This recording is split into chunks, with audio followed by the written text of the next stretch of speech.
Now, Yeah. I understand we're sitting here in part because you were the best 18-year-old Tevye that Chelsea, Michigan ever saw. Can you tell me about your first brush with stardom and your life on the shtetl? The musical director, high school musical director, who had just seen me in Fagin in Oliver, where I stole everything from Ron Moody in the movie of Oliver. Sure. I was brilliant. Said, if you can do that, you can do Tevye. 18 years old, blonde, Methodist, Protestant. Not a clue what Jewish was, not a clue. I heard it was a religion. And so I went to see the movie, Topol. I saw it 6 times. Could do a dead-on Topol. They painted a gray, the whole thing. And the gray beard came on, and that they would spirit glue on. Sure, yeah. The blonde hair, we didn't gray it, it just stayed blonde. Maybe Sure. And then they brought in a guy, because the director said we should do some research on Jewish stuff. I'm going, okay. How far did you have to go away from Chelsea, Michigan? Not far, because there was one Jew in town. His name was Frank Werawada. And she goes, I'm going to give Frank a call. He'll have come into a rehearsal, and you can talk to him about what it's like to be Jewish. I said, okay.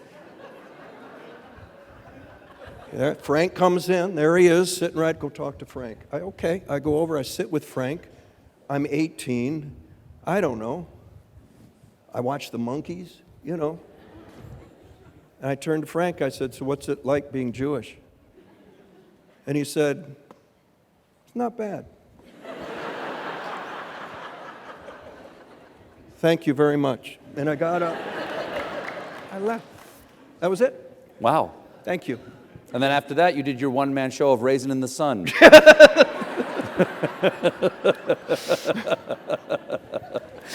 Yes. Was that your first And part? that was when I knew. That was your, when I knew. what was your first part? What's the first time you were on stage? I was radio operator Bob McCaffrey in South Pacific. I had 2 lines. I was a sophomore in high school, and she needed guys because she needed sailors for South Pacific. Sure. She knew I could sing because it's a small town, and any football, baseball, basketball player who can carry a tune, you're in the musical.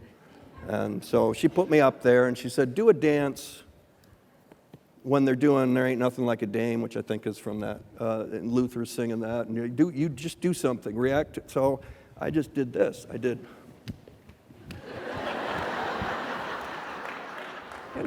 You still got it. I still got it. And she goes, you're in the musical. So much like Jimmy Cagney, you're really a hoofer. Everything else just came after. I auditioned for Oklahoma on Broadway, thinking thinking, and the guy before me was almost Jimmy Cagney, Yankee. He danced up the proscenium down in his audition. I came out with a guitar G, then C, then D7, and handed it to the piano player, and the guy waved it to the guy saying, look. And then, I sang, Oklahoma, thank you, next. That was it on Broadway. No, I was not I saw a hoofer, I was not a hoofer. So now, okay, well, at what point did you say to yourself, I want to do that? Because you went off to college. Where'd you go to college? Central Michigan University. Okay, Central Michigan. We always have a couple. And just to make the guest feel comfortable. But what were you studying? Majoring in English, because I thought I was going to be a teacher, I don't know. And minored in theater so that I didn't have to take all those classes where I had to read all the Shakespeare and the Greek and all of that. I just wanted to be an actor. I just didn't want to do any of the work. So you dropped out at 21 and you moved to New York to pursue acting. What? Why? Like, where's the point you went, okay, no, enough college, I got this, I'm going to go try it. You know, and I tell college kids, I was good at Central. For 3 years at Central, I got in, I started getting roles, caretaker, Harold Pinter, did some other things, and I was one of the top guys. I was a junior at Central, but still. And then I went down to Eastern Michigan University on a Saturday simply because I read this thing in the CMU paper, auditions down at Eastern for a 4-play rep festival. These 4 plays, oh, I'm good at Central. Let's go see how I match up against kids from all over the state, bigger schools. Great, went down there, auditioned. One of the directors was from New York, a guy named Marshall W. Mason. He was the artistic director at Circle Repertory Company off Broadway, which in the early 70s was one of the big off-Broadway New American Play theaters. And he was out there picking up a check to direct some college kids. Wow. Cast me in Summer and Smoke, the lead. And before the first performance, he took me out to a bar. He said, "You know what you should do with your life, don't you?" And I'm like, I don't know. I'm the guy who talked to Frank Werawada, I don't know. And he goes, "Okay, you're an idiot. You should come to New York, join my theater company, become an apprentice. I'm not going to promise you anything, but you're good enough to try." Wow. And I said, "Okay." And I went to my parents, who, Marshall is Marshall. And in the Midwest, that's an eye-opener.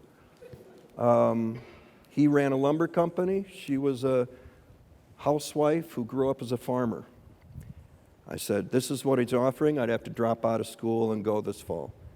And my dad looked at my mom, looked at me, and said, "You should go."